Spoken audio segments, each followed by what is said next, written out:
Hey, what's going on, guys? What's going on? I hope you guys are having a good night. Welcome to drboycetv.com, the home for intelligent Black people. Today, we're going to talk about Damar Hamlin. Damar Hamlin is a young brother that was hit pretty viciously on the football field. And we're going to talk about this hit and also talk about the things between the lines that people aren't discussing, like the fact that this hit on Monday Night Football opens up a $100 billion can of worms on CTE and other related injuries that the NFL does not want to deal with. So I'm going to bring in Jeff Lightsey Jr. from Ball Sports, and we're going to break all this down from you from a black perspective. So get comfortable, buckle up a seatbelt. We're getting started on drboycetv.com right now.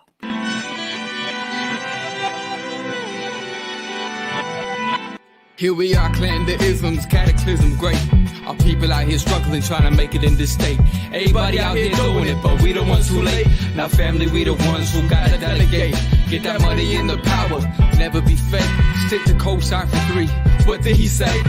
Create jobs, support our own.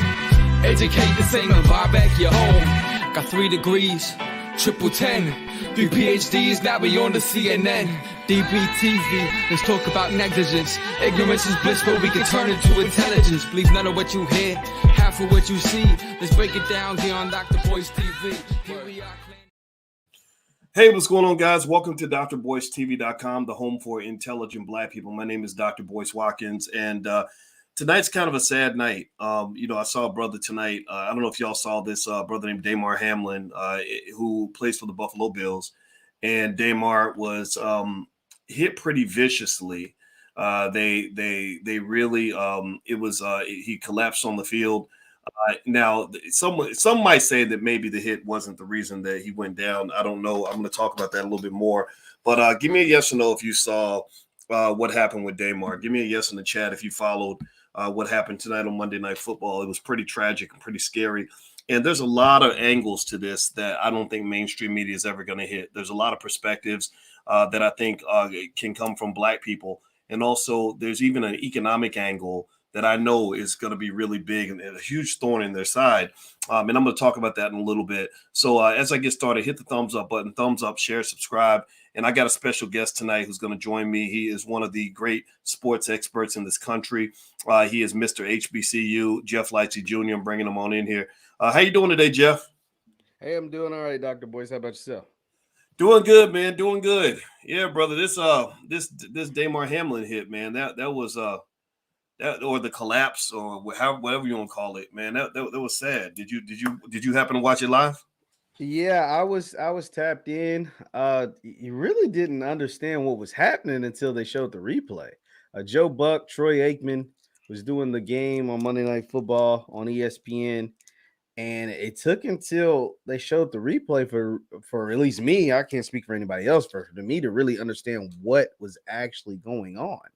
And then, obviously, the aftermath you see on Twitter, on social media with all the ambulances and you hear about them having to give him CPR. So, I mean, Doc, I'm not a doctor or any medical professional by any stretch of the imagination, but giving CPR means that you actually died on the field, right? Like you don't give CPR to a living person, right? Like you give CPR when somebody stops breathing. And so to hear that he actually got CPR, like think about it, when somebody drowns or anything, like anything that takes resuscitation means you flatlined. And so to hear that he got CPR is what was so surreal because we've seen a lot of, yeah. Whoa. I mean, I want you to keep talking, but did y'all hear what he just said? I didn't know that. I mean, I didn't make the connection, but as you were saying that, I Googled, literally just a simple Google, when do you give CPR? And CPR, aka cardiopulmonary resuscitation, the key word resuscitate, yes, as in bring you back, is used in an emergency if someone is not breathing normally or their heart has stopped, cardiac arrest. So they said that that means either he wasn't breathing normally or his heart had stopped. That's kind of scary. Yeah, that's very scary. And so, like I said, to it, and we've seen a lot of massive collisions. We've seen people be left paralyzed from hits on the football field. A famous motivational speaker, Inky Johnson, is left with one arm that's paralyzed from an incident that happened on a football field. But as far as I can remember, I don't know if somebody can stop me if they know something I don't.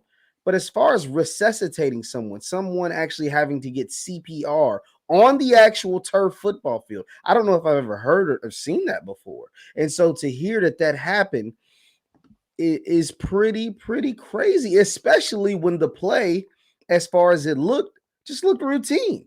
I mean, we've seen way more. I mean, Marvin Harrison Jr. got hit harder in the college football playoff. He got hit harder than that. And Damar was the tackler. And so he was the one bringing T. Higgins down. And so it was a very scary situation. I am praying for his family. From the last update that I saw, that he seems to now the NFL came out and said he's in critical condition, but it seems to be on the upward trajectory. But when you're in critical condition, everything is touch and go. So I'm just praying for him and his family, man, because football is a violent game. Football is a game, like, they use phrases, and I heard Ryan Clark say this, and it was very profound the way he put this. Because when you talk about football, specifically football, but a lot of the gladiator sports, football, boxing, UFC, what are the words that they use? You're about to go to war. Gladiator. You'll die for this, right? Like, I'll lay my life on the line for my team, for my brothers and stuff. And a lot of times they get so used and so oversaturated, you forget that they are actually laying their lives on the line to play a game. They get highly compensated, but at the end of the day, they're still people. And so they are really laying their lives on the line. And so when something like this happens, it gives you a reality check into why those sayings aren't just sayings. They're actually reality. And it's unfortunate that this happened to Damar, and I'm praying for him to have a speedy recovery. Everybody, in case you just came in, we're talking tonight on drboycetv.com about Damar Hamlin, who is a brother who was in a very tragic hit, who took a really hard hit on the football field tonight on Monday Night Football. He plays for the Buffalo Bills. He had to be resuscitated. They gave him CPR, and he's now in the hospital in critical condition. Now, some of you may be watching on Instagram, and it looks like I lost sound on Instagram, so I'm going to shut that Instagram off and try to open it back up. If everybody could do me a favor, please hit the thumbs up button, share, subscribe. This is Black-owned media. This is where we get to have our conversation about these things. So I think when it comes to football, Jeff, that Black people kind of have a special relationship with football. Like, if you go into a classroom full of Black boys and you ask those Black boys, what do you want to be when you grow up? A good 30-40% of them are going to say, I want to be a football player.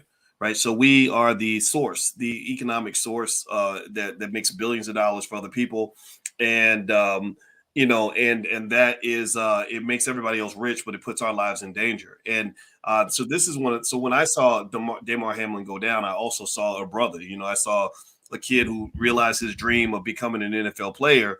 And now, his life may be altered forever, or it may come to an end, depending on how this all ends up. Does this kind of, how do you think this? But I don't know. You play football, and I play football. How do you feel? Do you think that I guess, given that we're the ones who actually go out there and take those hits, and a lot of us know what it feels like to maybe get your bell rung once or twice?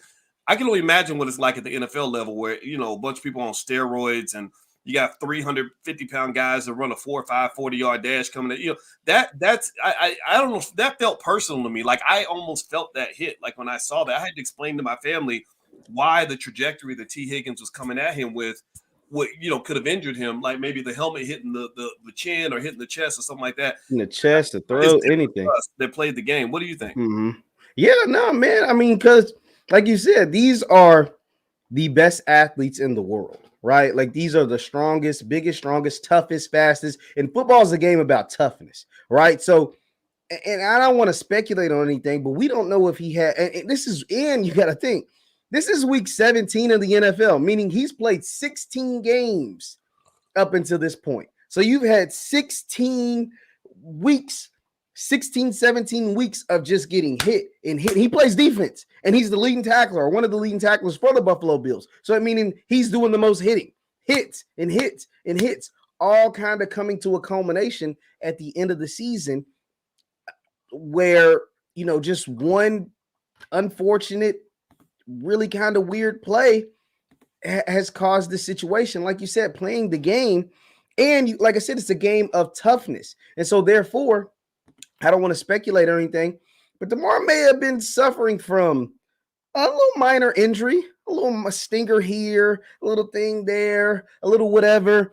And if you hear any former retired NFL player, once again, I'm not speculating. I don't know anything about this young man as far as his health and everything.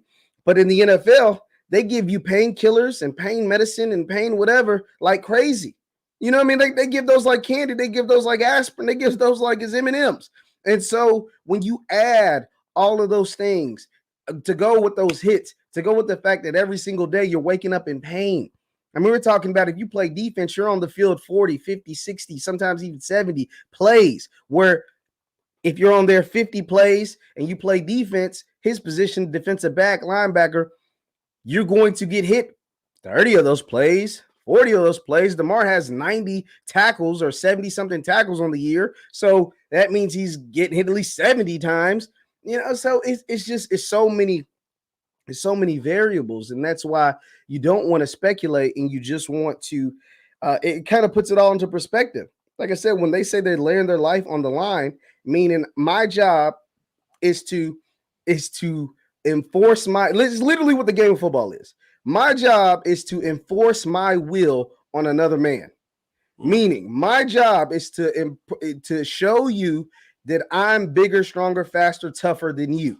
And so that means I have to do it with force. You don't win football by finesse. You win it with force. And so, like, when you see things like tonight, it really puts it into perspective. Yes, this is why these men are highly compensated. This is why the violence is what people crave. That's why NFL is the most popular sport in the country. I mean, people watch bad NFL teams more than they watch the Golden State Warriors. You know what I mean? Like, people watch bad NFL teams more than they watch Giannis and the best NBA teams. You know what I'm saying? Like, that's because, but it's because of that elements of violence is why people love it so much. Because they know, and the reason why they love it so much, the element of violence, because they know they could never withstand a series in an NFL game. They knew they couldn't. Like, if they got a basic play, a basic run play, whatever, where they had to run block or run fit or whatever, or make a tackle on a guy like T. Higgins, they wouldn't survive. And so that's why that element of entertainment is so entertaining to all the people at home. But at the same time, it is still a level of violence.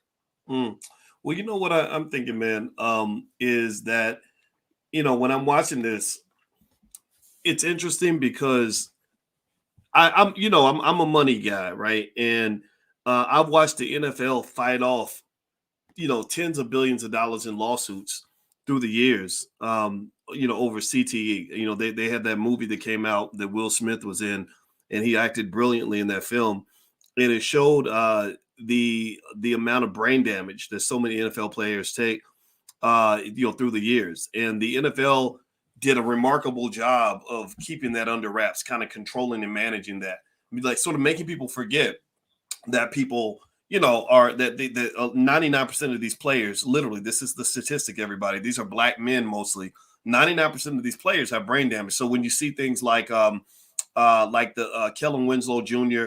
going out and raping old ladies, or you saw the guy that played for the Patriots, what I'm talking about, the other tight end, Aaron Hernandez, winning a Super Bowl and then shooting somebody at the club. And then, my wife, with her being a brain expert, we talk about what that frontal damage to the brain does in terms of killing off your impulse control. I'm linking a lot of these problems to this brain damage, right? So when I saw what happened to this brother tonight, I said, man, the NFL, this is a nightmare for them, because this happened on Monday Night Football. The whole country watched this guy, for whatever reason, take a hit that led to him getting CPR on the field. And everybody, and somebody mentioned even OJ, maybe even throwing that in. I don't know. I'm not going to speculate one way or the other. And this is obviously a different thing, but clearly, this has got to be a sort of a PR nightmare for the NFL, because I think it's now reminding people, oh, that's right, this is a dangerous sport that people can be killed playing. And I wonder if it's going to open up a whole can of worms that the NFL isn't ready to deal with. What do you think? It possibly could. Well, here's the thing. And this is why, just to kind of revert back, you talking about the concussion thing. Well, just to be quite honest, the NFL, they knew that these hits weren't normal. These hits were bad. Like, the things that they allowed in their game weren't good. They tried to bury the whole CTE stuff with the character that Will Smith played, the doctor, that kind of was like, oh man, hold on. This is a 40, 50-year-old man. He's got a brain of a 106-year-old man. You know what I mean? Like, this has got a 90-year-old brain. He's 45 years old, and and he's going crazy. Like, this isn't right. They kind of try to bury that, and they finally, after years, I mean, talking about years and lawsuits and all kinds of stuff, finally they kind of like admit it. Like, okay, yeah, our game can cause brain damage. You're not supposed to collide heads going, 20 miles an hour, both guys 200, 300 pounds colliding heads every single play for 80 plays a game. Like, nah, it's not normal. But here's the thing. They always, like, with football, there's just certain levels, and they've made the rules to where you, honestly, in a lot of ways, you can't hit them. You dang sure can't hit like you could 5 years ago, let alone 10, 15 years ago. And so they've tried to make it, and people say football is soft or whatever now because of the rule changes, but they've tried to make it as clean as possible. But in a sport that literally the whole purpose of the game is to enforce your will on another man, there's only so soft that you can make it. And so the NFL knew. I mean, they knew at some point. They had to know. I've had conversations with people inside of high-level football, NFL, college, whatever. Their worst nightmare happened tonight, because their worst nightmare was someone literally dying on the field. And that is essentially what happened. Now, once again, he was able to be resuscitated and he is still alive. Let's not run with the headline that, the young man is no longer here, but he had to be given CPR on the football field, not when he got to the hospital, like right there on the turf. And so this is literally their worst nightmare. But here, and there will be conversations about this. We're having one tonight. There will be even more on all the morning talk shows, from Stephen A. to Skip and Shannon and all kinds of stuff. But here's the thing. We're talking about a multi-billion-dollar business. We're talking about 32 franchises where the one who's the poorest is still probably worth about $2 billion. Why do I say that? I'm saying that because these are still billions of dollars. And who are the people that play football? The young black men, who a lot of them come from nothing. And so, yes, if you offer them millions of dollars, they will take that chance for forever. I mean, that's that chance of, this can happen to you. Yes. They'll say, well, the likelihood of that happening to me versus me making a whole bunch of money, even if it's for a short amount of time, because the average career in the NFL is only about 3 years. So even if it's for a short amount of time, I'll take those 3 years, even if it's not millions of dollars, even if it's $100,000, $50,000, whatever. I'll take my chances with that $100,000, $250,000, $300,000, even if I know this is something that could happen to me. I'll take that every day of the week and twice on Sundays. And so that's why I don't think the league is in jeopardy. The news, CNN and Fox and News and all these different news channels will talk about this. And even the sports channels will talk about this a lot. But at the end of the day, the NFL pays a lot of their bills. ESPN's number, I mean, think about it. The NFL average, this Monday Night Football game probably had about 25 million people watching. That's money. That's advertising dollars. That's money. And so people aren't just going to stop caring about the NFL when they know an average game can get over 20, 25, maybe 30 million people watching. And so, there is an element of, they didn't want this to happen, but the NFL is still a machine at the end of the day, a multi-billion-dollar organization with $32 billion companies. Think about it. It's a parent company that's worth billions of dollars with 32 subsidiary companies, all worth over $1 billion themselves. Yeah, I mean, to be specific, and this is what I was hoping we could peep into, when we had that whole conversation about, what I think Deion Sanders and others could do with HBCUs. And I know that was a debatable issue, and I respect everybody's opinion. But if you look at the valuations of the NFL teams, they go every single year. The NFL made $7 million last year. The Chicago Bears were purchased for about $100. And they're now worth about $5 billion. The Denver Broncos are worth about $4.6 billion. Carolina Panthers, and it's always more. I don't mean to cut you off, Doc. It's always more than that, right? The reason why I say that is because you can set a worth, but then at the end of the day, it's a bidding war, right? So honestly, that's the starting number for those teams. For example, they would say the worth of the Denver Broncos was about $3 billion. Well, they just sold to the Walmart family for about four and a half. So so you can add an extra billion on top, because that's the starting point, and it goes up until the highest bidder. So yeah, that's like the baseline, whatever that number is. But if you're talking about the Dallas Cowboys, I think they say they're worth about $8. You could probably almost double that for the Cowboys. I mean, just being honest. Yeah. And Jerry Jones bought them for a fraction of that. I think he bought them for about $150 million. Which is nothing compared to what it's worth. I mean, it's like, imagine you buy a house for $150K and it's worth $8 million now. That's a pretty good house. As soon as you buy it. Though. It goes up as soon as you buy it. It's not like a 5-year return on investment. No, it's like you buy it for $1 million or whatever, and then as soon as the closing's over, it's now worth 2.5. Just with not doing anything. That's how NFL franchises are. That's how they operate. Right on. Well, everybody, I'm talking to Jeff Lightsey Jr. from the blackballschannel.com. And also, I'm going to give you his Instagram and Twitter and everything so you can follow him. We're talking about this terrible hit that happened tonight with Damar Hamlin, who plays for the Buffalo Bills. And Damar, we're praying for him. We hope that he recovers okay. He collapsed on the field. They had to do CPR. I think the whole country's talking about it.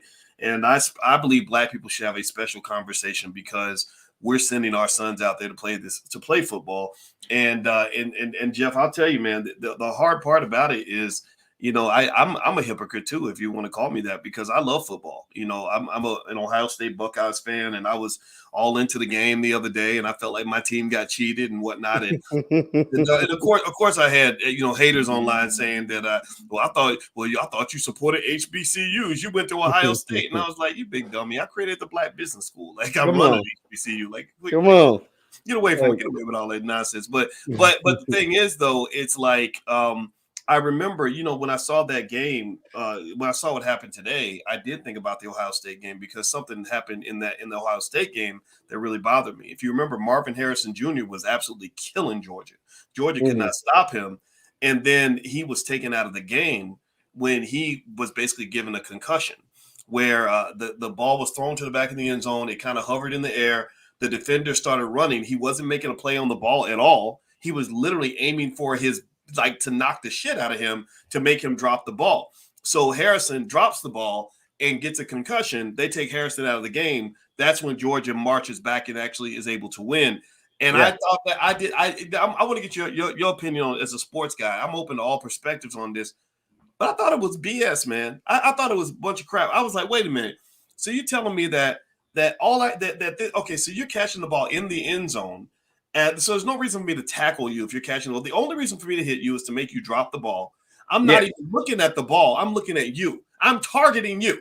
The key word, the operative word being targeting, right? I'm targeting. You are my target. The guy that couldn't even see the ball. All he saw was Marvin Harrison, and he hits him so hard that they called a targeting penalty, and then they say, oh, it wasn't targeting. So my thing is, I don't understand why those hits would be even legal. Meaning, if you're talking about taking the violence out of the sport, at the very least, if I'm the defensive back, I should be required to be trying to get the ball. I shouldn't be trying to destroy you. If my goal is to destroy you, then I'm going to eventually injure you. And if I'm a coach that just wants to, I hit up my homeboy, Curtis Conway, who played for the Chicago Bears. And I said, hey man, I said, so it sounds to me like if I'm a crooked coach and I want to win the game, all I do is find that one player that we can't stop. And I send one of my thugs out and I say, when he's going to catch the ball in the end zone, hit him so hard that he gets a concussion, and then they're going to make him get on the sideline, and then we'll get a chance to win. I didn't like that, man. I think hits like that's actually a plot from the TV show All American. It actually happened. There we go. So everybody, I wouldn't be the first person to try it. I thought it was BS, man. But just in all seriousness, though, if you're talking about these injuries these guys are taking, it seems to me that hitting should be almost the way maybe you look at killing, right? Killing is bad unless you have to do it or unless you're killing an animal so you can eat, right? Or even when you're hunting, they say it's better if you're just killing animals just to kill them, then that's not cool. But if you're killing animals because you got to eat, then that's acceptable. So I almost feel like with football, maybe hitting could be seen as the same way. You hit a guy if you have to, but to just hit him just because, like you're sitting in the end zone, I ain't trying to get the ball. I'm literally, my number one goal literally is I want to knock your damn block off to the point where you drop the ball.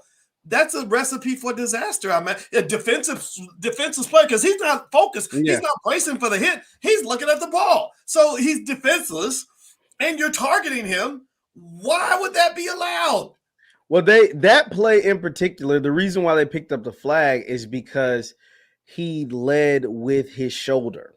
And so, and what they said was he hit Marvin more in the shoulder as opposed to his helmet. So like helmet to helmet is like the number one no-no in football. Like you can do helmet to knee, you can do helmet to arm, helmet to chest, but helmet to helmet, that's because those are where the brain injuries are occurring, both for the offensive player and the defensive player. It affects the defensive player just as much. Like when they hit someone in the head like that, it affects them just as much as the guy that they're hitting. Right. So like, because in that play particular, the young man from Georgia hit Marvin with his shoulder more across his shoulder. And when Marvin fell to the ground is when his helmet hit the ground. And that is a lot of that also is a lot of the causes for a lot of the brain injuries in football. It's not even initially the first hit. It's when the men are hitting this solid, hard ass ground. Right. And then on turf fields, under the turf is concrete, like literal concrete. So essentially when you're getting hit one way and then you're still 200, 250, 300 pounds falling flat, essentially on concrete, not on pillows, not on even softer grass. It's concrete. And so therefore that is where also a lot of the injuries, and not just head injuries, but even lower extremity injuries and things like that happen as well from hitting the ground. So that is why that particular play didn't happen. But it's funny because as you were describing that, all I kept thinking about was the All-American plot that is taking place on CW, and it's just like hilarious. They had a coach, they had a bounty, and that also happened in the NFL too. They had Bounty Gate with the New Orleans Saints. That's what got Sean Payton suspended for a whole year, where the defense coordinator of the Saints were paying players essentially like if you knock somebody up, the players and the coach was in on it. They would have a pot, and the first player to knock someone out on the other team won the pot. They won the pot of money. So it might be $20,000 in there or $50,000 in there or whatever. And then they would like up the ante if it was like a special player. So I think they had the big bounty on Brett Favre one year. And so say if the normal bounty is $50,000, I think they upped the ante to like $100,000 or whatever. And it actually got them in a whole bunch of trouble for that. But yeah, man, I mean, it's a violent sport in and of itself, but especially when you have guys, teams, and or players specifically targeting you to take you out. That just can't happen. Well, and I think with the Damar Hamlin hit, it's kind of like I get it, right? Like you and I both play football and we love the sport, and and there are certain ways of playing the sport that we became accustomed to as football players, what I want to say is I want to say thank you to my mother, because my mother actually was many years ago said, I don't want you playing that sport. I don't want you out here getting hurt. You're going to play something else. You're going to do track, basketball, whatever. And I did all the sports. I played a lot of sports. Football was actually my favorite. And the football team recruited me pretty heavily because I had a lot of muscles, and I was faster than every single player on the Ballard High School football. Did I ever tell you about that, Jeff? You told me that. Yeah, I ran the 100-meter dash against all the fastest guys on the football team, and I beat all those fucking dudes. But anyway, so when they saw me, they saw I was in the weight room a lot. I had some muscle tone, and I had some speed. they were recruiting me, and my mother was like, "No, I don't want you playing that sport." And also, really, to be honest with you, I didn't like practice. I didn't like, memorizing all those plays and stuff. It just didn't, But I remember it's like, it's kind of like we assume certain things that's just the way it is. That we're just supposed to, that's football. That's football, man. Mm-hmm. That's how you play football. Well, does it have to be that way? I mean, does somebody have to like get brain damage or possibly get killed for us to enjoy a game? Like, is it possible? Think about it. The rest of the world don't really get into football like us. We're the only country that's really into football like that. No, that's why it's called American football. Right. Everywhere else around the world is called American football, meaning like that's y'all thing. You know what I'm saying? Yeah. We got a little bit of rugby or whatever, but y'all think it's American football. We have football, which is played with your actual feet.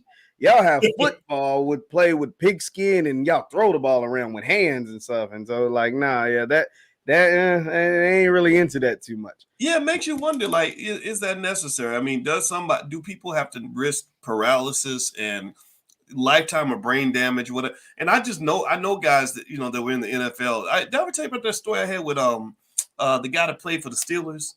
What's his Antoine Randall L? No, what happened? I don't know. So I was at an event and I was speaking, and Antoine was Eton Thomas, who played for the Washington Wizards. Yes. And me and Antoine were sitting in the hallway waiting to be introduced, and we were going to be on a panel together.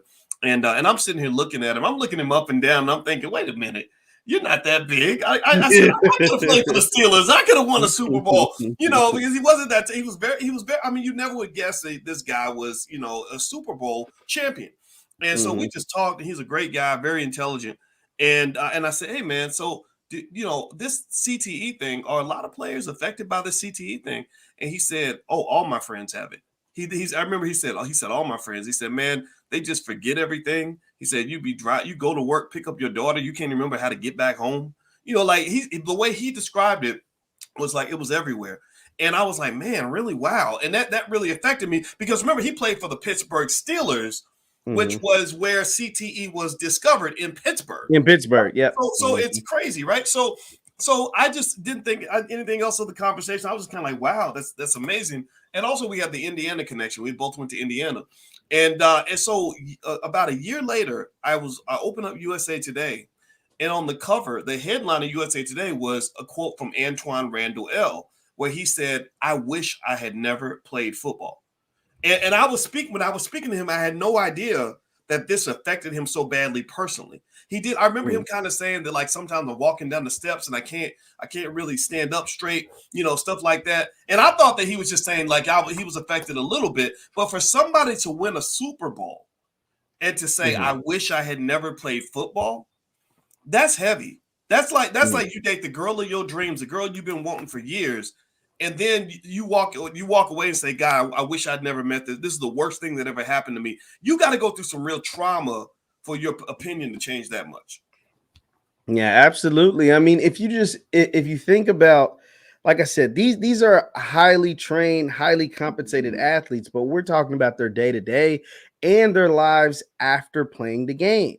Like their lives after, that's when it really sets in, is when you're done playing. And I think that's why it's easy for Mr. Antoine Randall L. to say that, because he's not playing anymore. And now, you're not getting compensated like you once did. And you still have all the aches and pains. And you get aches and pains as you get older, just living a normal life. Right? Just living a normal life. As you get older into your 40s and 50s, your body isn't the same as it was when you were a teenager and in your 20s. But imagine doing 10 years in the NFL and getting to your 40s and 50s. Well, now your body is just all the way messed up in a lot of ways. And not just your body, a lot of times your brain is all the way messed up. Your limbs are disjointed.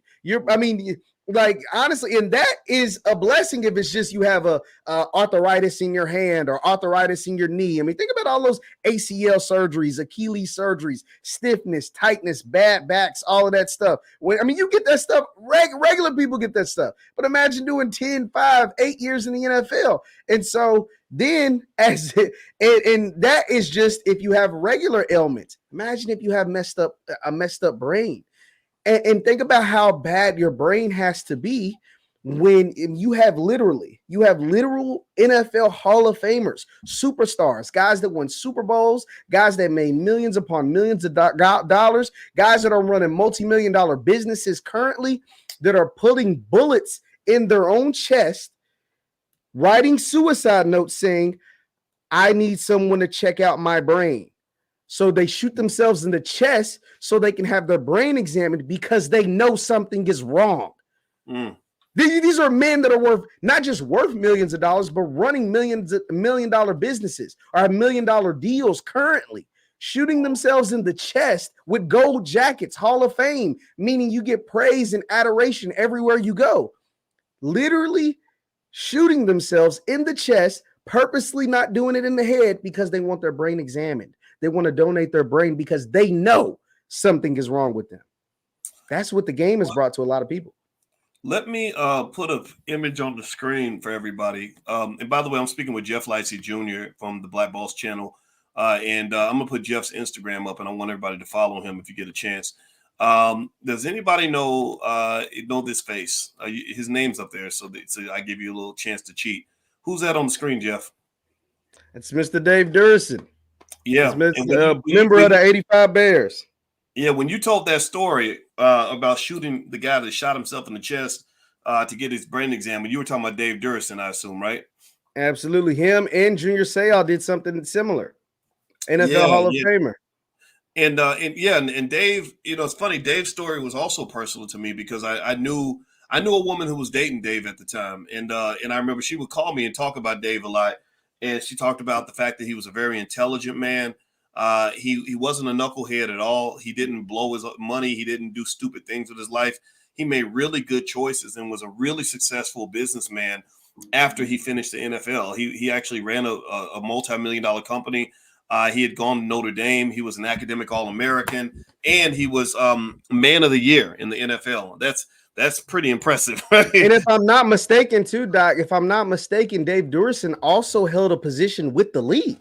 Like he did some work I think he either worked for the league or held a position with the league. So like he was still actively involved with the game when everything went down.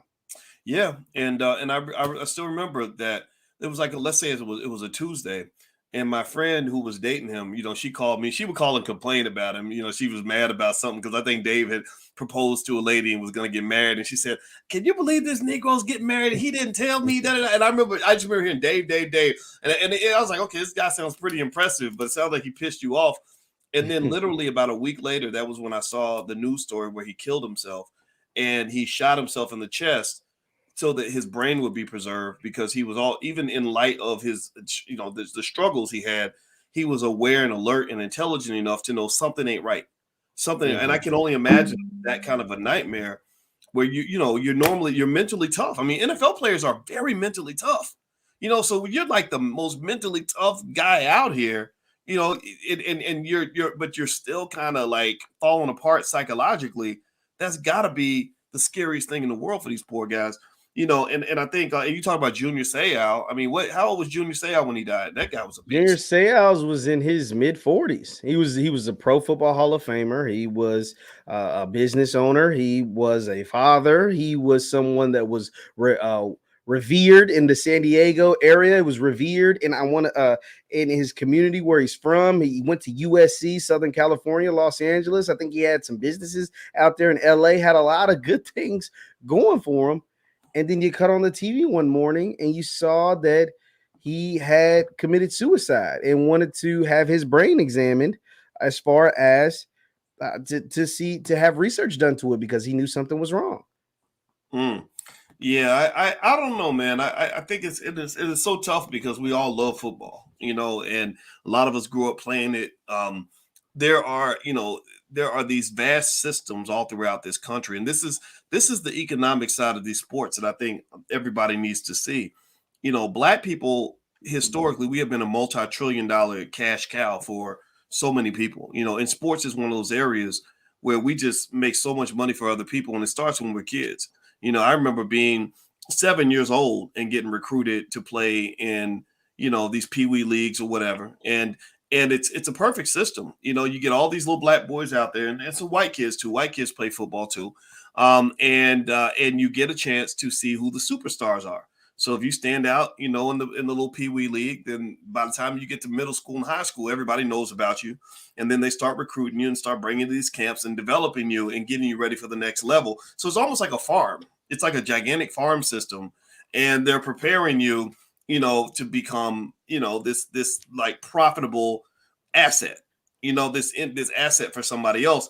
And if you go to a lot of classrooms full of black boys, half those boys say, I want to be a professional basketball player or a professional football player. And you know that 99.9% of those boys ain't never going to make a nickel playing sports, but they'll dedicate their whole life to it. I mean, it's like the perfect mind fuck to some extent. And, you know, it's just, it's twofold too, though, Doc.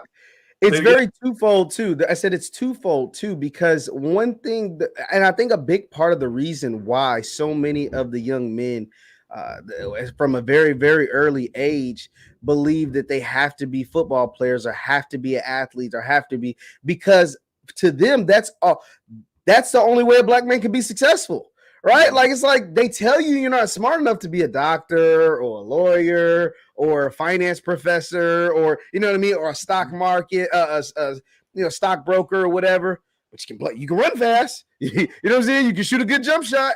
You know what I mean? You can throw the ball long. You can catch pretty good. You know, so that's what young people do. They play sports. They don't go make a whole bunch of money doing nothing else, you know, not sacrificing their body. They make their money being an athlete. Or singing or dancing or rapping, you know what I mean? Like, so that's what's being marketed to them. That's a lot of times that's all they ever know. And and I hate to say it like this, but a lot of them come from broken homes, you know, broken families. So they want to, what is the best way or the easiest way or the way that I know that I can help my mother, my grandmother, my, you know, grandfather, whoever, get out of this economic depression, this poverty? Well, it's by playing sports.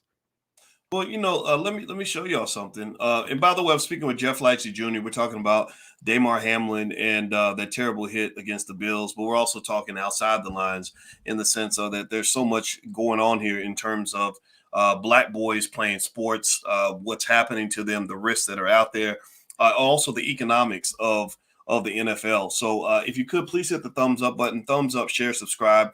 You can also follow Jeff at Jeff Lightsey7. That's his tag on Instagram and on Twitter. He is the guy, especially when it comes to HBCU sports. He's really done an excellent job of covering HBCUs extremely well as other sports, but HBCUs, he's killing it. So if that's your thing, and we got to support our institution, so feel free to follow J Lightsey7, and he'll keep you up to date on things. Let me show y'all something. I found this stat as Jeff was talking. This is the average NFL career, and give me a guess in the chat if you can see this chart. I'm gonna take me and Jeff off the screen for a second so y'all can see what's up here. Now, look at this. So it breaks the NFL athletes' careers down into positions, and who has the longest position. So kickers have the longest career in the NFL at 4.87 years. Now, first of all, 4.87 years ain't nothing. 5 years ain't shit, but kickers live the longest. Next are quarterbacks. And it's funny, it's like the blacker the positions get, the shorter the careers get. So the league average is 3.3 years. Now let's get to the super black positions. Cornerback, wide receiver, running back. 2.94 years for the cornerbacks, 2.81 years for the wide receivers, 2.57 years for a running back. So running backs have the shortest career span in the NFL. And I imagine a lot of it, Jeff, comes from the fact that they're taking the most hits. You know, I used to want to be a running back because I had some speed and some strength. And, of course, every little boy with some speed and strength thinks he's going to be, you know, the next great NFL. Emmitt Smith, yeah. Right. The next Emmitt Smith, right? But the thing was, I didn't realize till I got older that they're taking all those hits and, you know, just like constant pounding. And I think that it seems like that's why their careers are so short. So how are you going to build the rest of your life off a career that's going to last 3, 4, 5 years? Like that's crazy. Because then think about that. If you start, say, even if you go 4 years of college, most college graduates, if you do 4 years, a lot of them aren't doing 4 years. But if you do 4 years, you graduate in college around 22, 23. 3 years past 23 is 26 years old. And you ain't got no plans past the age of 26. Yeah, 26. That's scary. You had 26 years old, and a lot of young men, when they they lose their chance or their time in the NFL is over, they fall into somewhat of a depression because guess what? They've worked their whole life to get there, and it's over by 26. And so now, what do? They're like lost. And if you only lasted 3 years, you may have a few dollars, or you may have blew those dollars because you probably didn't make a whole lot. Like you made a big, nice lump sum in that signing bonus, but then those checks, because you were probably spending like someone who was making that much, but it only lasted 3 years, and you're 26 years old, and you have your whole life ahead of you, and to a certain point, you just lost the only thing you've ever worked hard for from the time you were 5, 6, 7 years old to now. And now it's like, what do I do with the rest of my life? And that's why, you talked about how I talk to a lot of student athletes, and that's a question I always ask, and I'm like, hey, I hope you go on to have an amazing professional football career. I hope you go play 10, 15 years. But even if you play 10 years instead of 26, you're 33. If you play 15 years, you're 38. Now, I don't know about you, Doc, but I plan on living a lot long past 38. You know what I mean? Like I plan on living. So that means you have to have a plan. You have to know what is, and I always ask them what are you going to school for? What are you going to do? What is your plans to do? Because the guys that I talk to, they may make it to the NFL, make millions, or their career may be over after college. And so therefore, what do you plan on doing once this football thing is over with?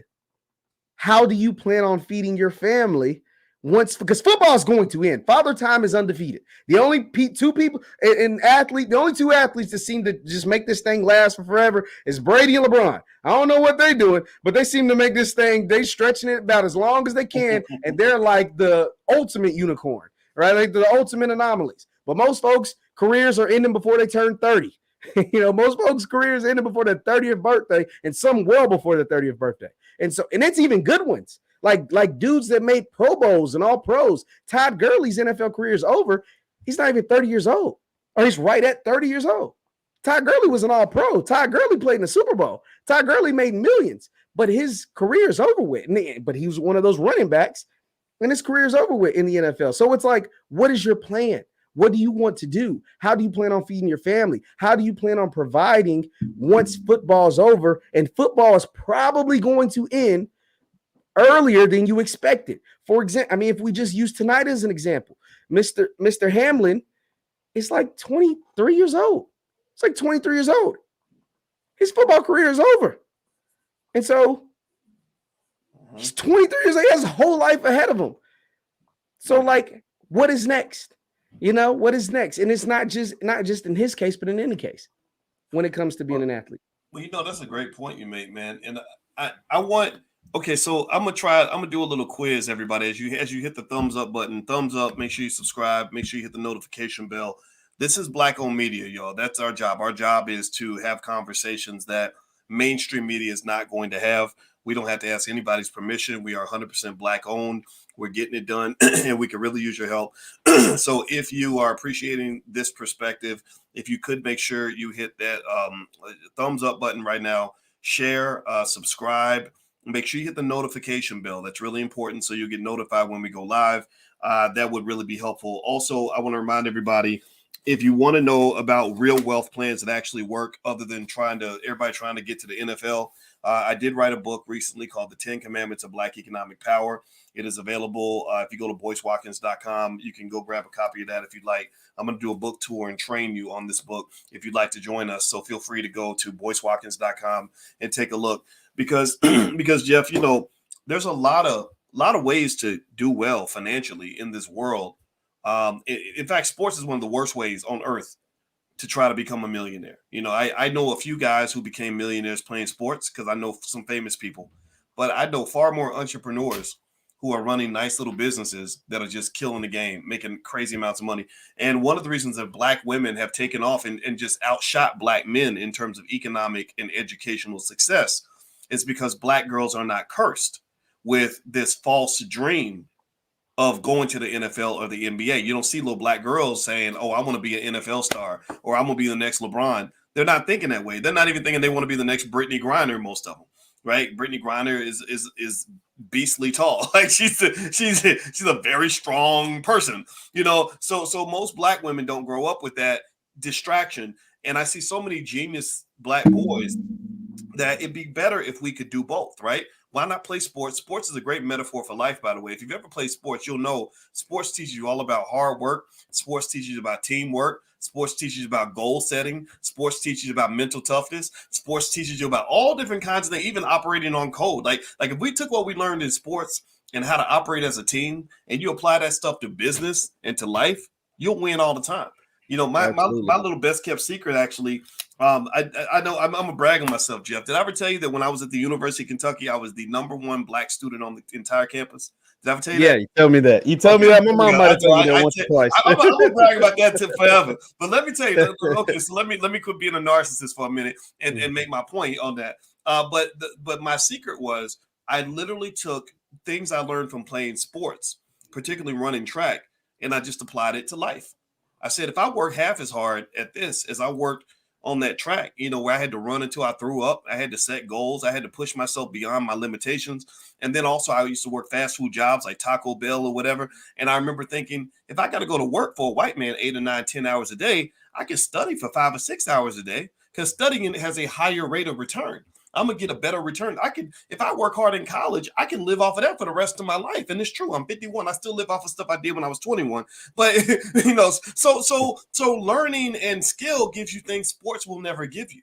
You know, so ultimately, Jeff, I kind of think that generally, I think black people, we got to kind of spread our wings a little bit, right? Like you know, it's so sad when you see a dude who dedicated his whole life to sports, and then the sports thing don't work out, and then he just feels like, okay, I'm nothing now. I'm worthless. You know, I knew a guy like that. He played for the Seahawks for a couple of years. He left college early because he was that good. He played for Penn State as a wide receiver. Seahawks drafted him. Year and a half later, they didn't want him. Next thing you know, this dude sitting at home waiting for the phone call that never came, because he's still in his mind. You know, he's still good, right? He's still ready to play, but nobody wants him. So because he's got nothing to do, he starts drinking. You know, he done spent up all his money to trying to live the life, live in the culture, right? So he done blew all his money on some bullshit, right? So he's sitting at home, half drunk all the time. Then next thing you know, he's so frustrated, he starts beating his wife. He's addicted to painkillers.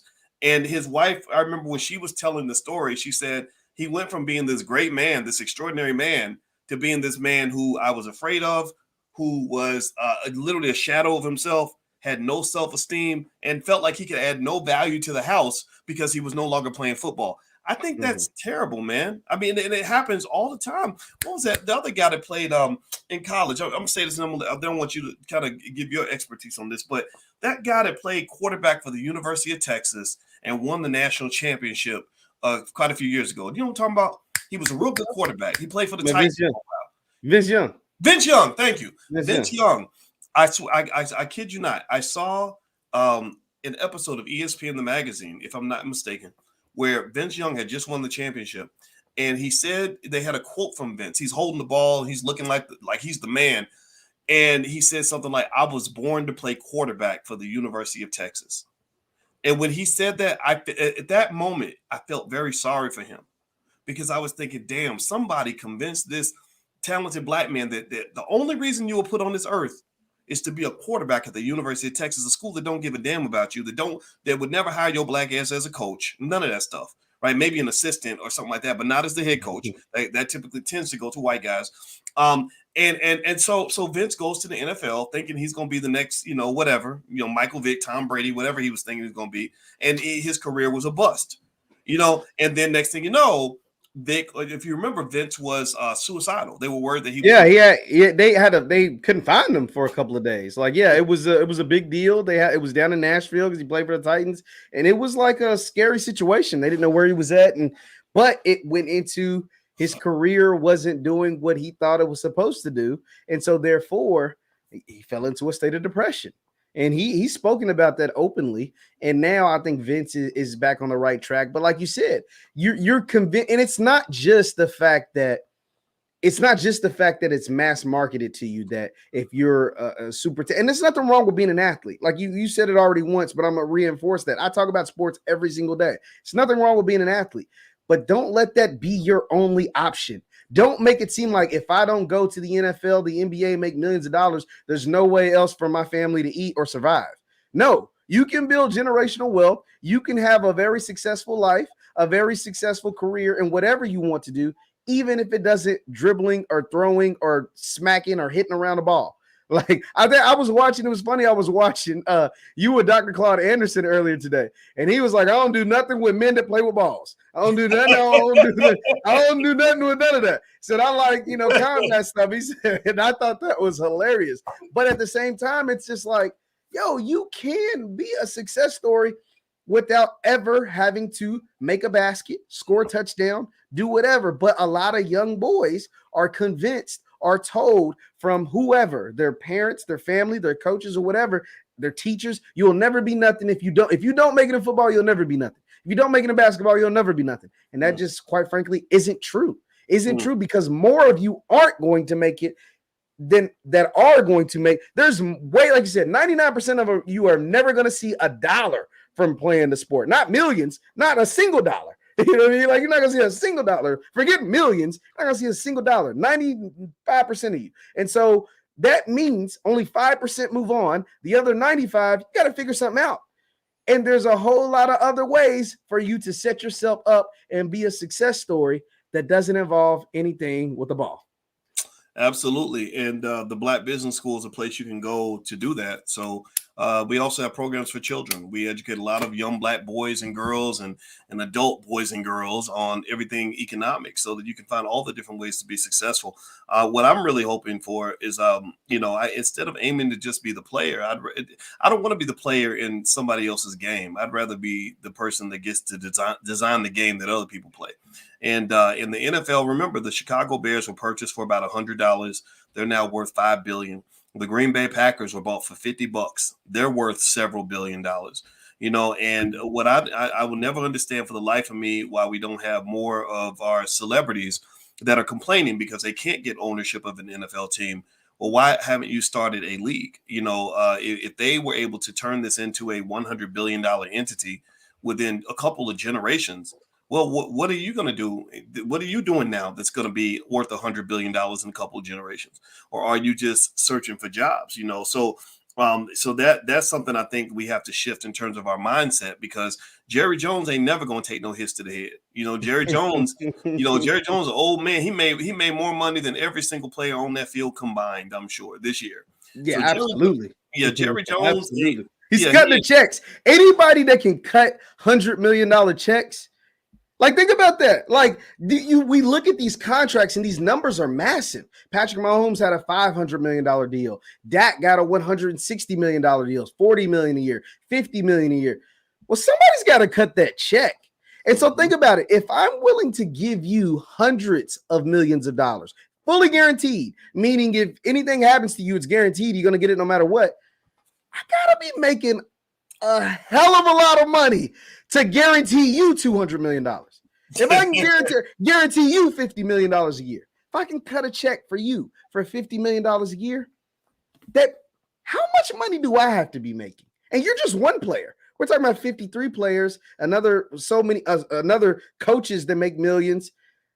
I gotta be making a whole lot of money to have 53 players that are making hundreds of thousands of millions of dollars, another 25 coaches making hundreds of thousands, some millions of dollars, another 15, 20 scouts or scouting management making hundreds of thousands, if not millions of dollars, and I'm cutting those checks. Gotta be making a whole lot of money. Well, you know what? It's funny. Jerry Jones, I looked up his net worth as you were talking. We get excited when a player gets a $100 million contract, $200 million contract. Well, Jerry Jones is worth $13.8 billion. So he's worth more than Oprah and Oprah and Diddy and Dr. Dre all put together. He also is so rich that check this out. So I looked at the Dallas Cowboys payroll. Jerry Jones is so rich that he paid Dak Prescott $40 million this year.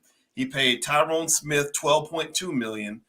Ezekiel Elliott got $15 million from Jerry Jones. Zach Martin got $14 million. Michael Gallup got $11.5 million. DeMarcus Lawrence $13.3 million. Micah Parsons $4.2 million.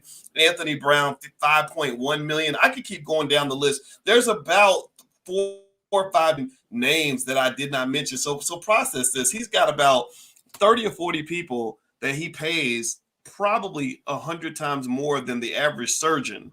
and he still got money to burn, and he ain't never had to take no hits to the head. He ain't never had to worry about no injuries. He doesn't have to worry about getting cut from the team. In fact, I would if they were cutting players from the Dallas Cowboys, I always said they need to trade the owner. They need to cut Jerry Jones because he's ruined the franchise. But it doesn't matter. He can have a mediocre performance. Pay attention now. NFL players have to be on top of their game. You got to play like extremely well, and even then, you can still get cut next season. Because you get hurt or whatever, because you're going to get hurt.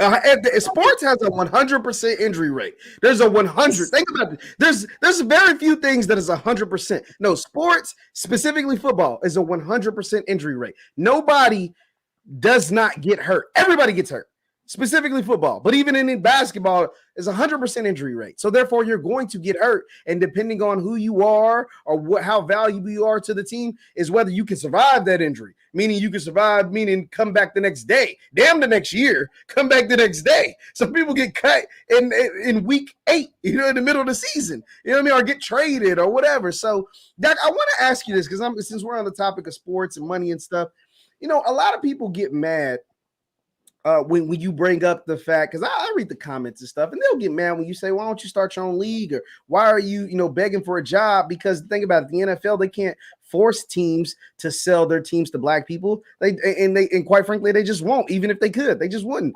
But you can go on social media right now and go to your favorite entertainer, favorite black millionaire or whatever, and you can go on their social media feed and see how much money they spent with the jeweler or at Dior or at Louis Vuitton.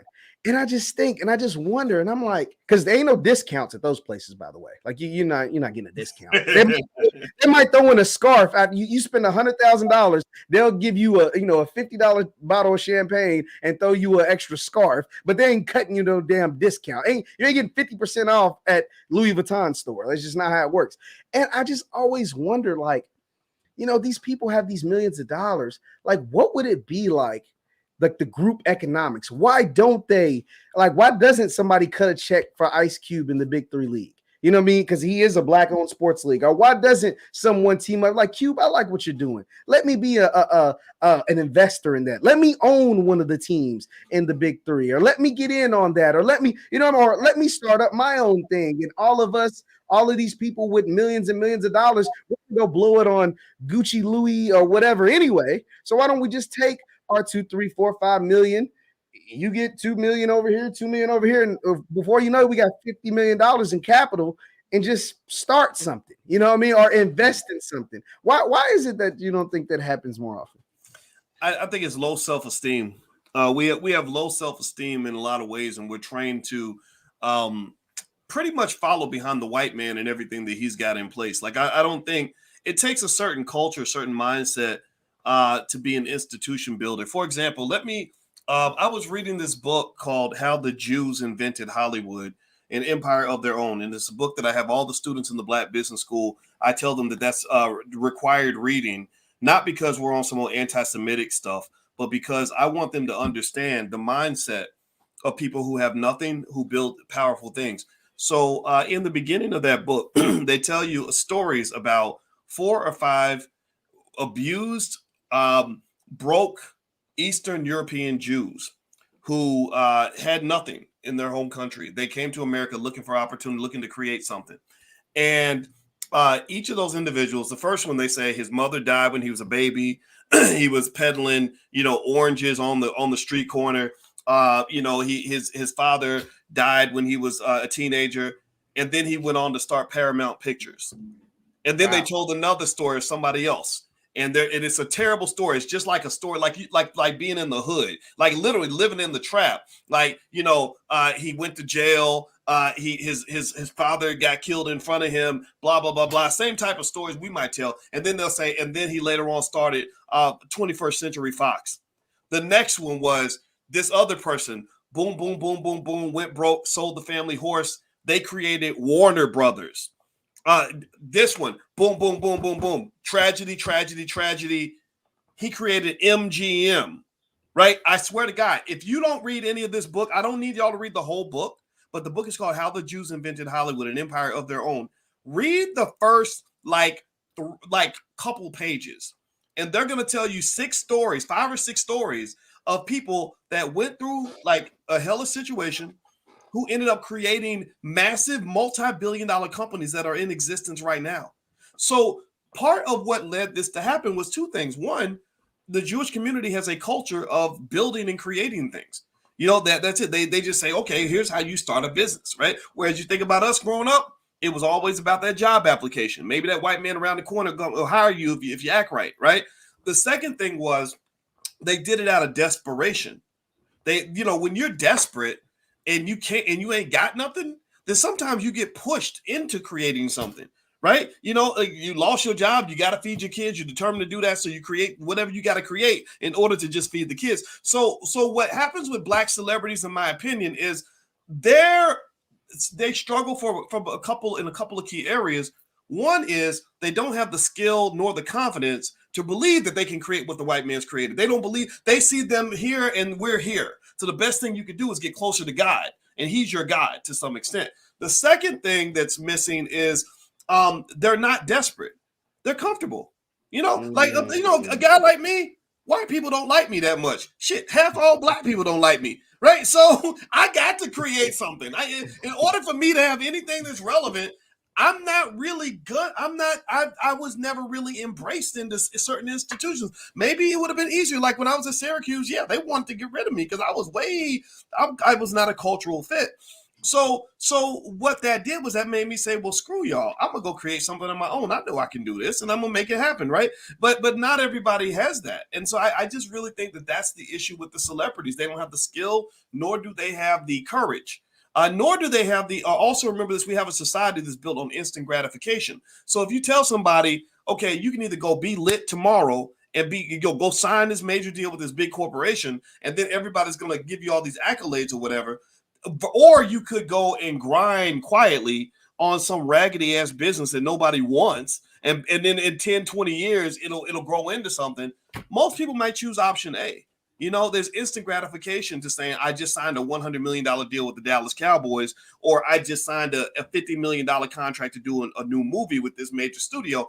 It's not so sexy to say, I'm going to go over here and create this little business that's going to not get any respect or any support from anybody I love. Remember, in the Black community, we don't really look up to that so much. Like when you have a relative that says, I'm starting my little business, people just kind of make fun of you, and and people won't support you. They'll just show up and try to borrow money when you start making a couple dollars, so it's kind of a lonely journey. Like even when I built my business, it was a lonely journey. None of my relatives understood what I was doing. Half of them thought I was crazy for defying the white man. They didn't have no money really to support me. They didn't have the skill to support me. So I was kind of doing it by myself. That's hard. That's a journey for you got to be tough to do that. So what I say in this whole journey of building and wealth and all that is I'm just looking for a few good men and women, because I don't believe that there will ever be a day where the majority of our people are going to think that way, because it's not easy to do. It's not. The reason what made me ask that, and I love that, because I read these stories and I listen to these different people talk, and it's white people, and like Kevin Plank, he's the creator of Under Armour, right? I think Under Armour right now, if you Googled it, it's probably a $5 billion company, right? But Kevin Plank wasn't even a rich white man. Like he was just a white man that played football at the University of Maryland. He's a walk-on, and he was just created this thing, these dry fit shirts, these lightweight shirts, and he was able to make it now, like I said, a $5 billion company. Once again, not someone who come from a whole lot of money. I also think of these fashion brands that these rappers wear. These are like whether it's Chrome Hearts or Supreme. Like Supreme was literally a red box with the white letters Supreme on white t-shirts. and they got Joel Santana and Jim Jones to wear it one time. They say, hey, we'll pay you $10,000 to wear our shirts and we'll take some pictures of you. And now Supreme's a $1 billion company or whatever. So I'm thinking, like, why is it that like these people can create these things and we have all the talent? Like, they got to borrow us for the talent, right? Whether it's sports, fashion, music, whatever, they got to borrow us for the talent. But where is the black version of Under Armour or the black version of Nike? Or the, you know what I mean? Like, or the black-owned version of, now I get it. There's some white supremacy that goes along with that as well, as far as like hindering and they do little janky moves to kind of like hold you back.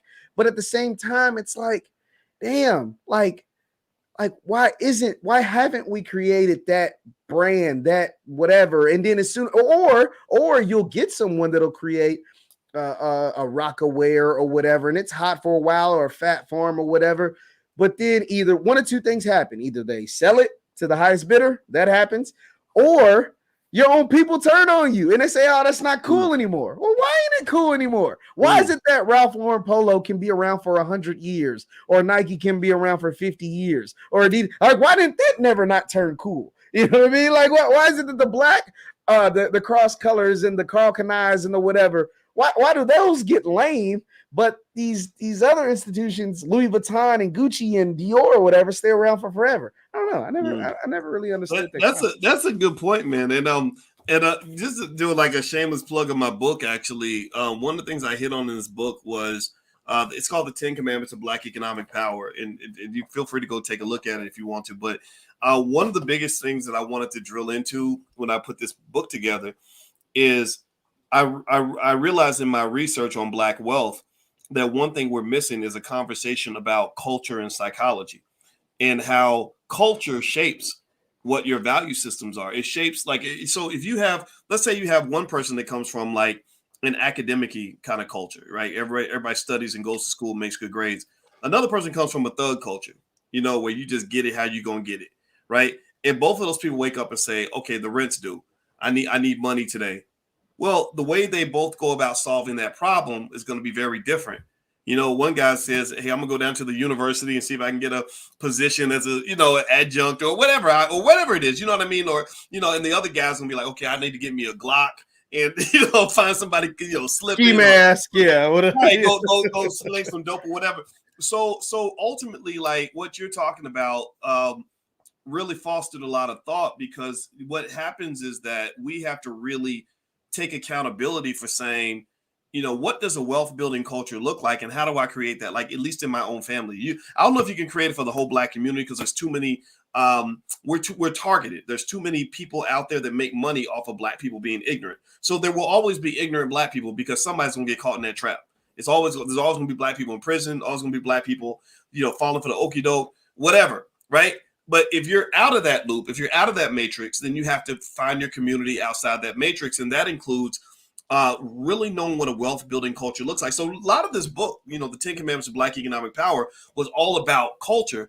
And I brought this up yesterday because we were talking about the death of the rapper from 3 6 Mafia. What's Gangsta Boo. Gangsta Boo is a lady. Yeah, the death of Gangsta Boo.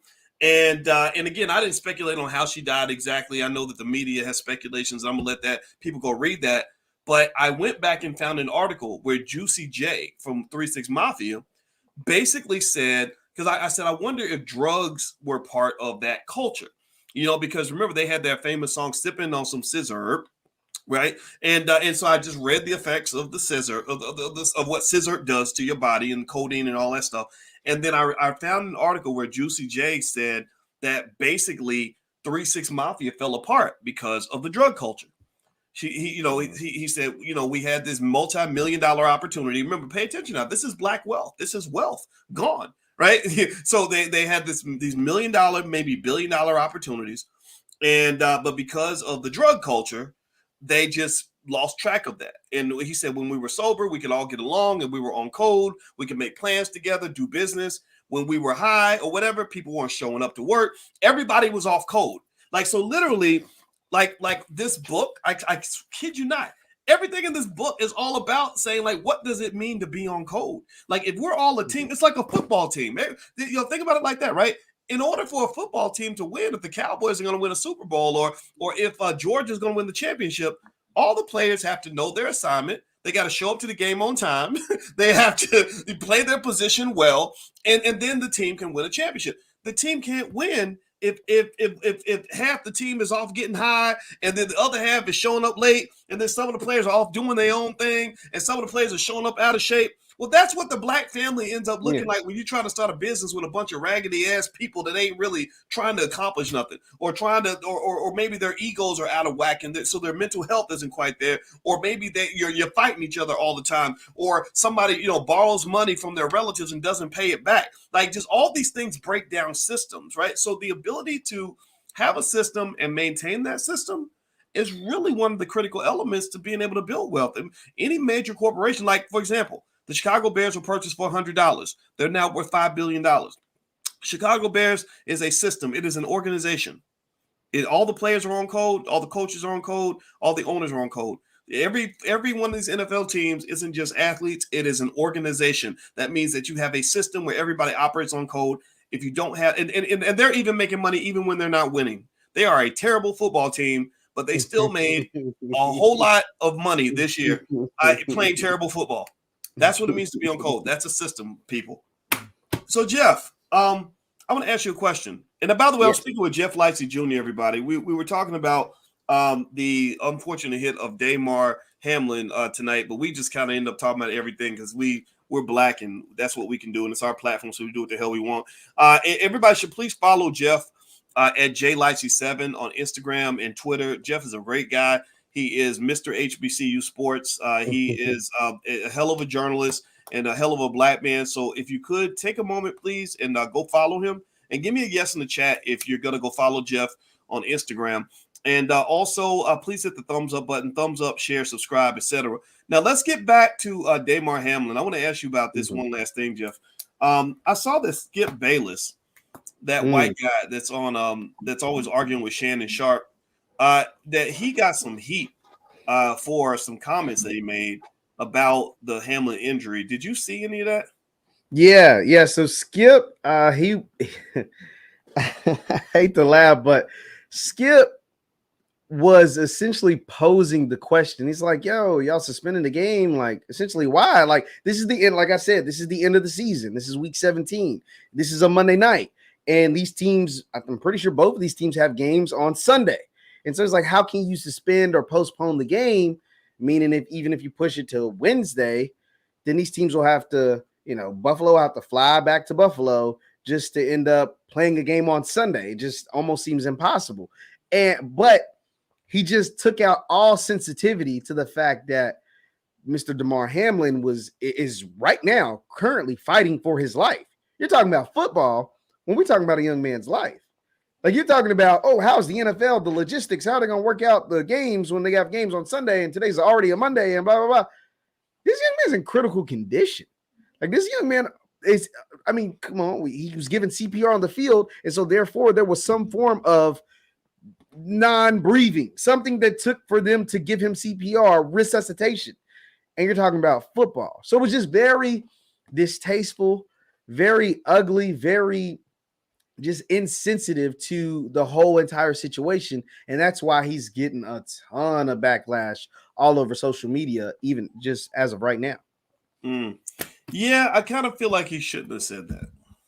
Right? I mean, it's not a terrible question in the sense of like, I was surprised to see an NFL game just canceled like that.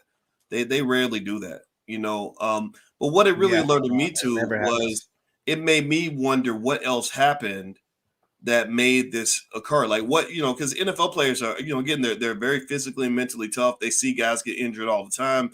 You've seen scenarios where they might even pray for a guy, who's even being taken away on the stretcher, ambulance on the field and everything.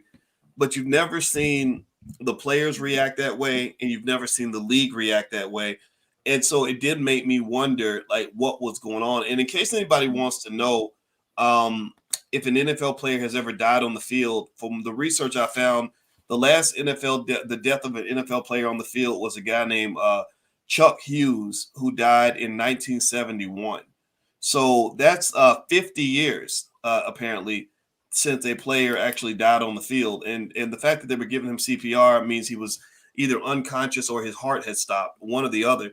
And that all those scenarios are scary. And so, I think it was Skip Bayless. What do you think about Skip? I mean, do you think this Skip is, okay in what he does? Do you think he's kind of a jerk? With Shannon and whatnot. What's up? Yeah, I mean, the Skip has always been known to degrade black men. He's good. He's a good agitator, but he was known for giving these high-level athletes like these nicknames that kind of degraded them. Like, for example, he used to call Kevin Garnett. He called Chris Bosh Spice, like a Spice Girl. Like, you know what I mean? Like, and then even recently, like either a week ago or 2 weeks ago, he was going at Shannon, who's a Pro Football Hall of Famer, who has a gold jacket, and was like, yeah, your career ended at 35. You're mad because you ain't Tom Brady, who's playing at 45. And he's like, Skip, I got a damn gold jacket. He's like, so? You still ain't him. You know what I mean? You still ain't him. And it's kind of like, and the one time he really got checked is when he worked for ESPN, and Jalen Rose was like, what about you? Because Jalen Rose, I think, was about sick of it. He was calling all these people out of their name and stuff. He said, what about you, Skip? He said, didn't you play junior varsity as a junior? He said, didn't you average 1.7 points a game as a senior in basketball? He said, yeah, it's more like water Pistol Pete Maravich. It's like, yeah, you played there in the time of Pistol Pete. It's like water Pistol Pete. It's like, so that was the one time, and they made Jalen Rose apologize for that too, by the way.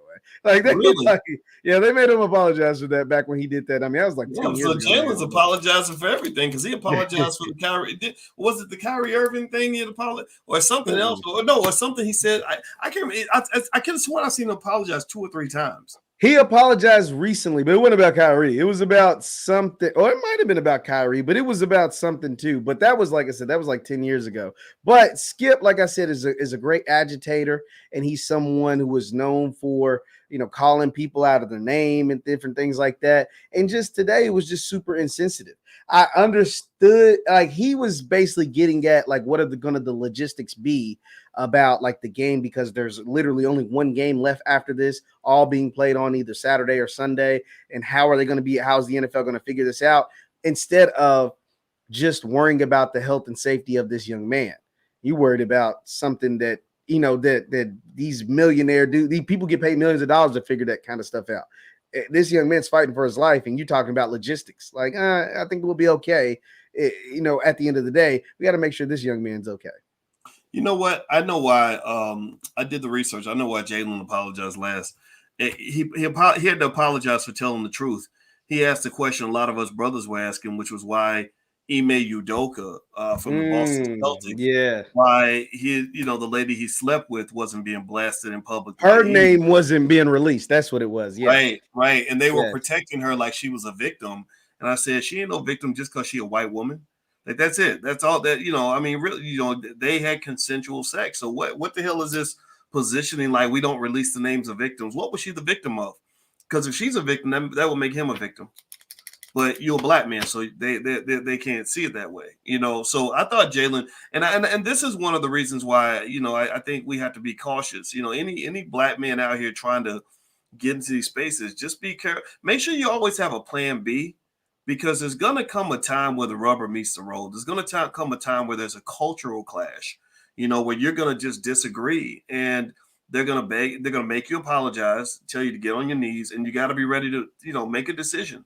Either in my view, it's like either you don't touch it or you take it all the way to the end zone. Either one or the other, but don't try to take it to the end zone and then buckle and fold like as soon as they like check you on it. And what I mean by that is your boy at Fox, Chris. He's our friend Chris. Mr. Chris Broussard. Chris Broussard. Thank you. Yeah, Chris Broussard, great guy, friend of mine. I respect him immensely. Strong Christian, love Chris Broussard 100%. Chris Broussard, you don't mess with his Christianity, and you don't mess with his belief in black people and black men. That's why nuclear family, the family, all of that, that's why Chris and I rock together. But Chris is a great journalist, New York Times, and covered LeBron all those years, knows everybody. Fox Sports is extraordinarily good, And when the rubber met the road, when they really tried to check Chris and get him to bend and fold, Chris did not bend. He did not fold. I had so much respect for him.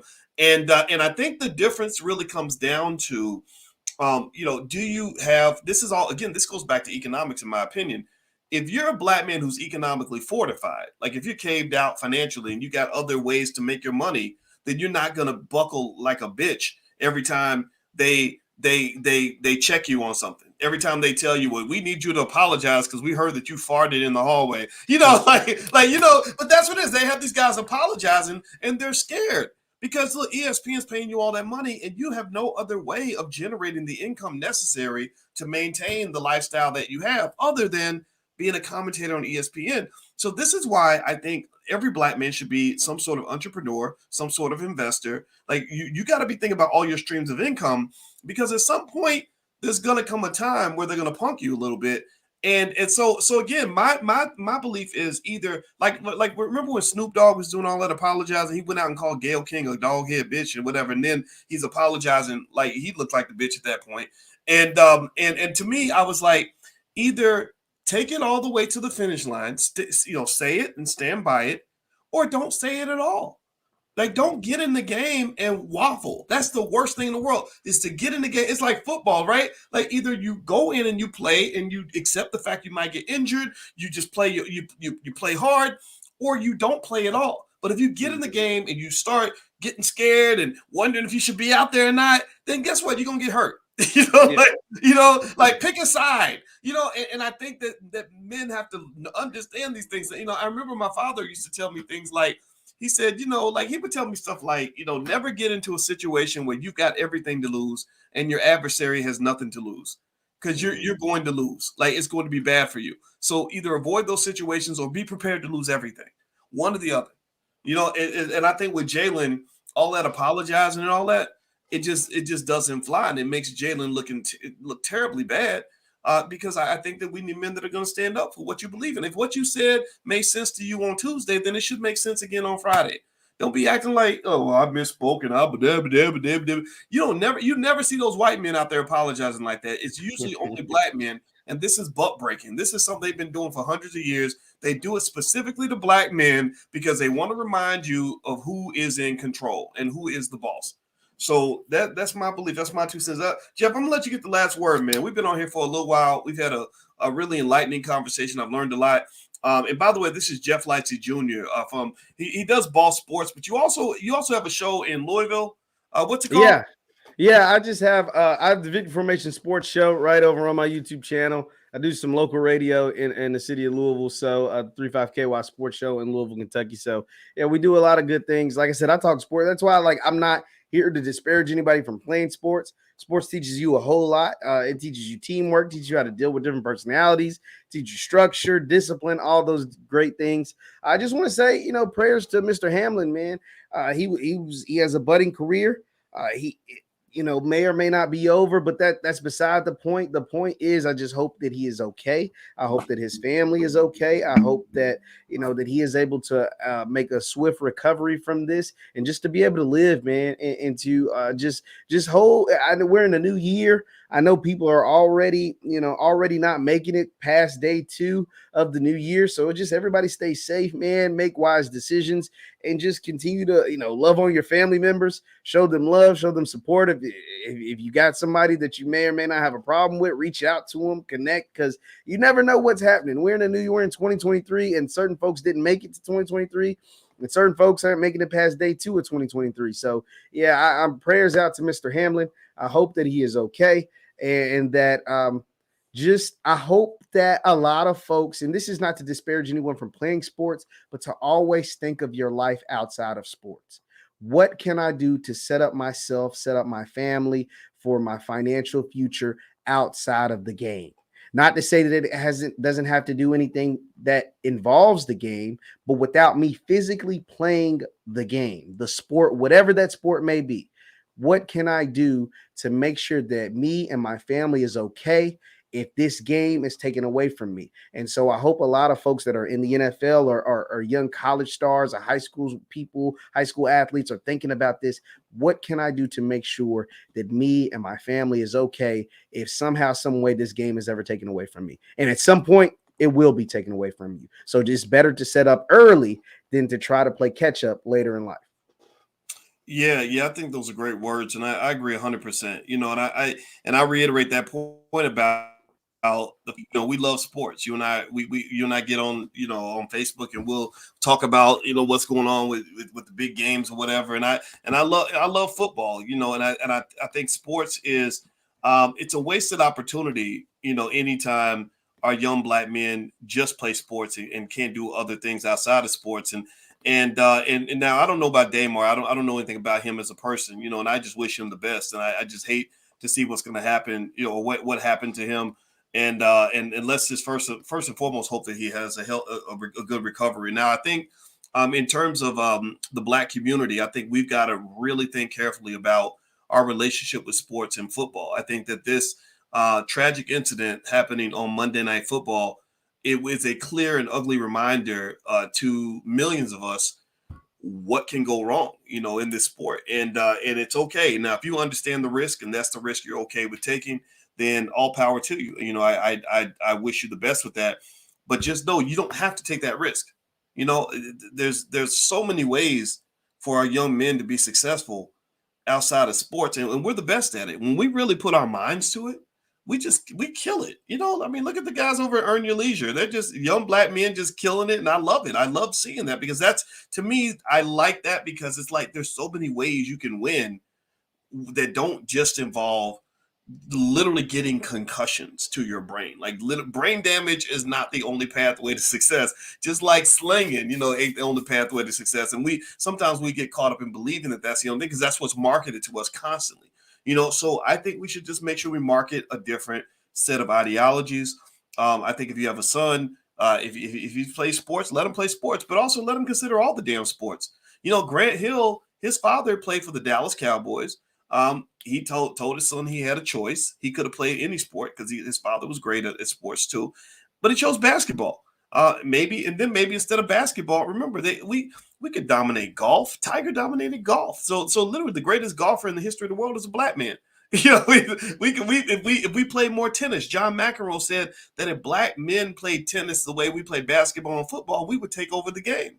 When Venus and Serena, you see what they did in tennis, right? So why in the world would we limit ourselves to just the sports where your damn block might get knocked off, and you can't remember your birthday anymore. I really think, and then if you do play football or any other sport, remember there's so many things you learn and you gain as a football player that can apply to anything you do in life. Michael Jordan is now worth billions of dollars because basically he took the same championship level attitude that he had in basketball and he applied it to business. That's it. That's why Michael Jordan makes more money now than he ever made as a basketball player. And he was the highest paid out there, toward the end of his career.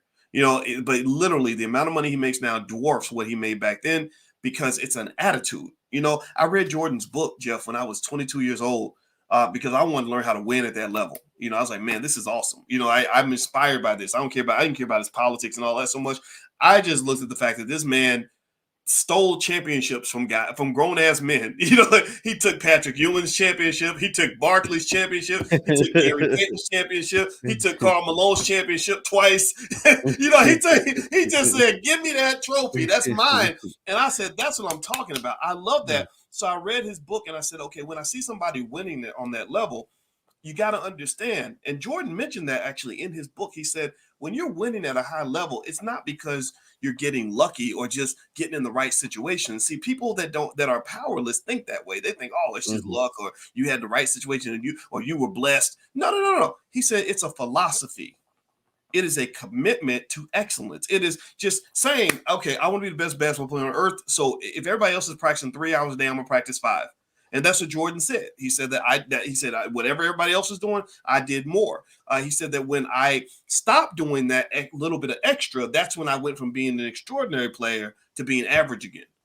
So in general, I would just say that everything a black man needs to know about success in life about 80% of that can come from sports. Maybe 90% of it, and then the rest is just book knowledge.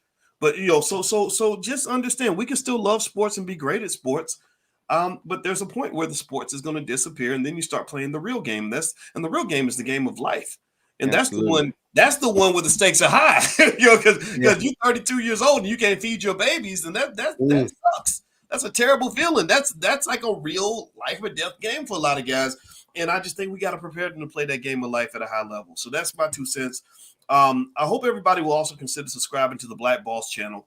That's a platform that we do have, and literally all the content is made by Black men only, because we want to hear from Black men and we want Black men to have a chance to speak. So the blackbosschannel.com is that URL. And I want to remind everybody before I head out of here, as you hit the thumbs up button, share, subscribe, the new book is called The 10 Commandments of Black Economic Power. It's available if you go to boycewatkins.com, or you can go to Amazon, either one. It's out there and you can take a look. I'm going to do a book tour in the spring. I will let you guys know when I'm coming to your city. Last but not least, this podcast, you can find it on Spotify or Apple. If you look for the Dr. Boyce Breakdown, you can find it that way. So thank you all for listening and hanging out with us tonight. We will see you all tomorrow. And thank you again, Jeff Lightsey Jr. From the Black Boss channel, from Victory Formation. Mm-hmm. Is that the name? Okay, yes. Mm-hmm. And also, what's that channel in Louisville that you're on, man? 93.9 in Louisville, 93.9. 93.9, The Ville, right? Mm-hmm. Yeah, there we go. Cool. All right, guys. So have a good night, everybody, and we'll see you soon. So take care. We'll talk to you later. Peace.